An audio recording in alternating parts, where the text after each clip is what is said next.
و یکی از علامت های قیامت یکثر فیکم المال، مال در شما زیاد میشد. فیفید، همین خیل مال زیاد میشود که در یک سحری انسان 10 نمودی طعام در پیشش است. پیشتر مردم یک نان قاق میخوردن، از سحری تا بیگاهی برای نصف نان یا یک نان کار میکردن. اما در زمانه ما یک آرایشی که زن خودش آرایش میدهد از صدها مواد عبارت است. یک به دسترخوانش اگر نظر کند چندین نوع طعام و ادام خورش ها در یک دسترخوان وجود دارد. این هم یکی از علامت های قیامت است. ما طعامکم، طعامتان چی است؟ وقتی که حضرت ابراهیم حضرت اسماعیل همسرش پرسیدن، به مکه آمدن، طعام شما چی است؟ گفتن که اللحم و الماء، گوشت و آب. گفتن گوشت میخوریم، آب میخوریم، دیگه هیچی ندارم بیچاره ها.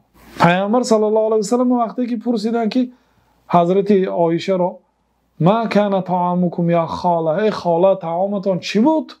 یعنی اکثری طعامی که میخوردید چی بود؟ الاسودان، خرما و آب بود. گفتن دو چیزی سیاه، آب و خرما بود، دو چیزی خنک.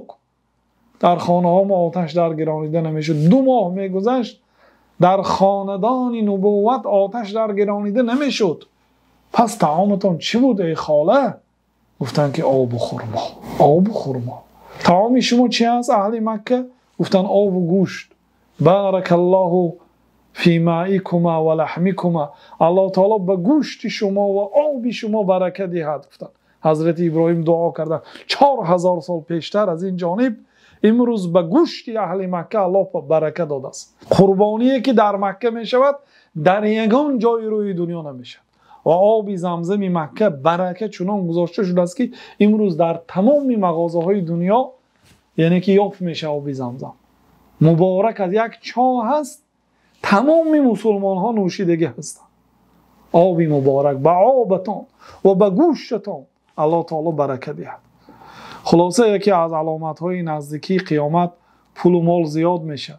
بله، کمبغلی هم به آخر میرسد، پول و مال هم زیاد میشود. لیکن خیلی که پیامبر صلی الله علیه و سلم گفتن که من فقر اخشا علیکم، من برای شما بعد خودم از کمبغلی نمیترسم.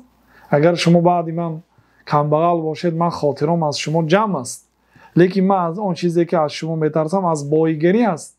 وقتی که بای میشوید بعد دنیا برای شما دستای خود را وقتی که میکشاد پس شما رو به هلاکت میرساند، چه خیلی که پیشینه ها رو به هلاکت رسانید. خلاصه این حدیث دلالت میکند که یکی از علامت های قیامت بسیار شدن زلزله